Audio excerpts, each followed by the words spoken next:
culturelle et intellectuelle du pays continue de s'animer également sous le haut patronage du ministre de l'Enseignement supérieur et de la Recherche, Dr Nabil Mohamed Ahmed. S'est tenue ce matin la cérémonie de présentation de l'ouvrage La fleur épanouie, traduit de l'Afar par son auteur, le Dr Mohamed Hassan Kamil.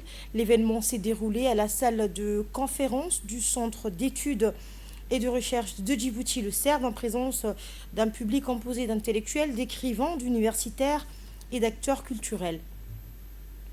Eh bien, la cérémonie a notamment été marquée par la participation du directeur général du CERD, le docteur Jalaluddin, qui a salué une œuvre profondément ancrée dans les réalités sociales djiboutiennes, rappelant par ailleurs l'importance de la recherche et de la production littéraire dans la préservation et la valorisation des langues nationales.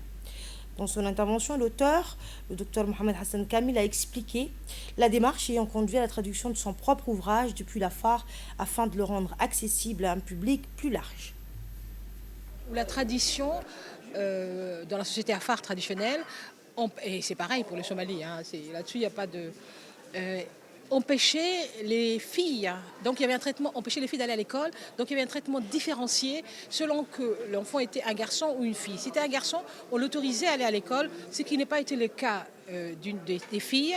Et ce roman met en scène la lutte d'une mère, donc Kulsuma, pour que sa fille puisse être envoyée à l'école.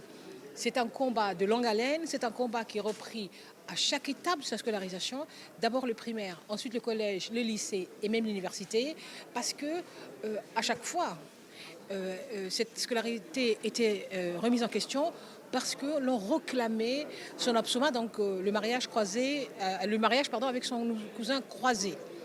Et cette règle traditionnelle était difficile à surmonter.